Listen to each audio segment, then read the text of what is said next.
So, I mean, I think for John McCain, though, who has the heaviest burden here, since he voted for all the deregulation, for him to now say he would be the toughest re-regulator is kind of a hard thing to swallow. And he's a Republican, and whenever Republicans get into this kind of mess, everybody, even people who were not born or close to being born, the specter of Herbert Hoover comes out to haunt them. I suppose the McCain campaign's hope is that when there's a big crisis, people will go for age and experience. The question is, who in this crisis looked more presidential, calm and unflustered? It wasn't John McCain, right, who, as usual, substituting vehemence for coherence, said, let's fire somebody. And he picked one of the most experienced and conservative people in the administration, Chris Cox, and for no apparent reason, or at least none that he vouchsafed, he said, fire Chris Cox at the SEC. It was unpresidential behavior by a presidential aspirant. Well, that was 2 days after he said that the fundamentals of the economy were strong. I mean, his talking points have gotten all mixed up.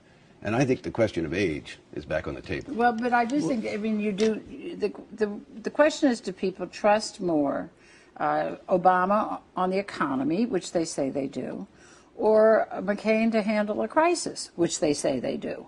I mean, and that's why it's close on this issue. Right. On our last ABC poll, he was up by 17 points, McCain was, on the question of which candidate do you trust more to handle Except that you got to wonder, though, did the events of this week call that into question? Because I think Sam isolated the moment. That moment on Monday, Donna, where John McCain said the fundamentals of the economy are strong, he said it 16 times before. The Obama team clearly saw it as a breakthrough moment in the campaign, and the McCain team was reeling for the rest of the day, recovered by the end of the week. And, you know, John McCain is just unsure of his voice on the economy. He outsources so long to others that now that he must talk to the American people in a coherent fashion, he's just, he doesn't get it. And, you know, what's amazing is that after calling for the firing of Chris Cox, he criticized Wall Street, and, you know, and then he called himself, you know, a champion of regulation when he's one of the people that allowed the cops to sort of get off the beat and regulate in these industries. So I think McCain has to find his voice. Meanwhile, Obama did wait. He waited until the president, waited until Secretary Paulson before he went out there and reassured voters that with his economic team, of course, architects of the Clinton administration, and he tried to reassure voters that he will have a plan in place soon. McCain has found his inner voice. It is his inner William Jennings Bryan. He's a populist. Now, the problem is, if you're running as a man who is above all else a leader, populism is always pandering, and pandering is always the reverse of leadership. Well, I don't know that he'll do the cross of gold, as William Jennings Bryan wanted to say we were being slaved by.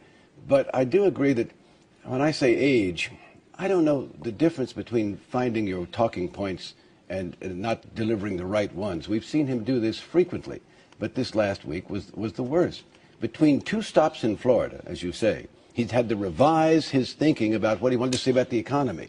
Wanted to feel the pain suddenly rather than say everything's really all right. Isn't this question of the advisors, even though the ads are ridiculous, the advisors, it is a stark contrast. I mean, the Obama advisors, with looking at Bob Rubin and Warren Buffett and Paul Volcker in there, you know, you do feel a sense of security there. And Obama clearly sensed that, and that's why he had the meeting basically happen in public. And I think he's also helped, George, simply by the fact that the race gets back to fundamental issues. The economy, the course of the country. When it was on personalities coming out of the Republican convention, Sarah Palin, he was hurting. When the race shifts, he does better. As we said last week, every day spent talking about Sarah Palin or anything but the economy is a win for McCain. Yes, but the McCain ads are going to continue to try to make the race something about personality and something about fear from the standpoint of, can you really trust this guy, Senator Obama?